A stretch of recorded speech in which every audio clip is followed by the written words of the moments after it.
गुज्जा कारखान्याला दुपारी 2च्या सुमारास आग लागली आहे। या आगीत कारखाना भस्मसात। अक्कलकोट रोड MIDC येथील एका टॉवेल कारखान्याला रविवारी दुपारी 2च्या सुमारास आग लागल्याचं कळताच अग्निशमन दलाच्या पथकाने घटनास्थळी दाखल झाले आहेत। आगीवर नियंत्रण मिळवण्यासाठी अग्निशमन दलाच्या पथकाकडून आग आटोक्यात आणण्यासाठी प्रयत्न सुरू आहेत। MIDC भागातील गुज्जा या कारखान्याला आग लागली असून या आगीत काय काय नुकसान झाले हे आग विझवल्यानंतरच समजेल असं यावेळी या ठिकाणी सांगण्यात आले। तसेच आग नेमकी कशामुळे लागली याची माहिती अग्निशमन दल व पोलीस प्रशासन घेत आहे। या बुधवारी दुपारच्या सुमारास अक्कलकोट रोड येथीलच गड्डम कारखान्याला आग लागून लाखो रुपयांचे नुकसान झाले होते।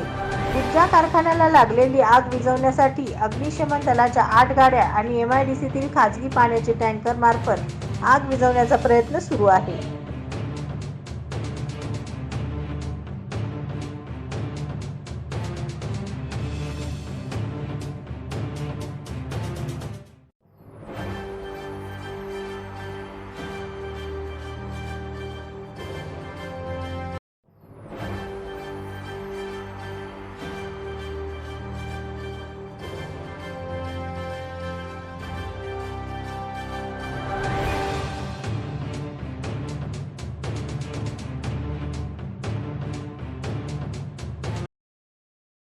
SB न्यूज चॅनलला लाईक करा, शेअर करा, सबस्क्राईब करा।